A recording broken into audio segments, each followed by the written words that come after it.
Portanto, nos termos do artigo 477, o perito, então, entrega o trabalho final, denominado laudo, e o parágrafo 1º do 477 estabelece que as partes, então, serão intimadas de que o perito apresentou o laudo, e essas partes, portanto, terão o prazo de 15 dias, o prazo comum para ambas as partes, apresentar os argumentos ou os esclarecimentos ou a manifestação que quiserem. Portanto, as partes vão se manifestar sobre o laudo. E mais, os assistentes técnicos podem apresentar os seus pareceres técnicos. Então são duas coisas diferentes. As partes, o advogado pode criticar o laudo ou apresentar manifestações sobre o laudo, e os assistentes técnicos poderão apresentar os seus pareceres técnicos. Esses são, portanto, as duas condutas tomadas a partir do instante em que o perito apresenta o laudo em juízo. A manifestação da parte em 15 dias e a apresentação dos pareceres técnicos.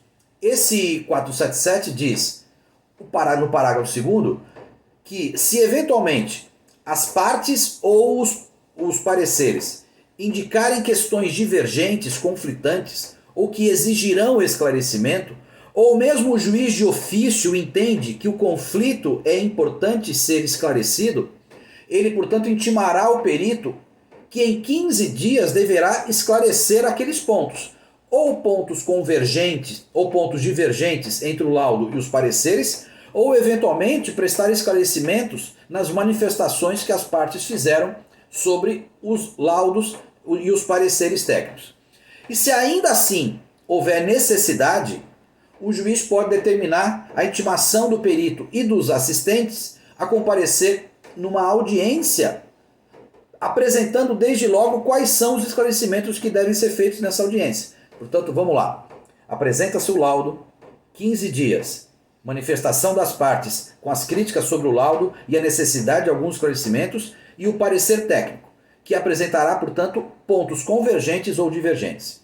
Diante disso, tanto as partes quanto o juiz pode requerer que se intime o perito para desfazer esses pontos divergentes ou se manifestar sobre esses pontos divergentes, mantendo eventualmente a sua posição, e esclarecer os pontos que sejam ainda nebulosos na visão do juiz ou das partes.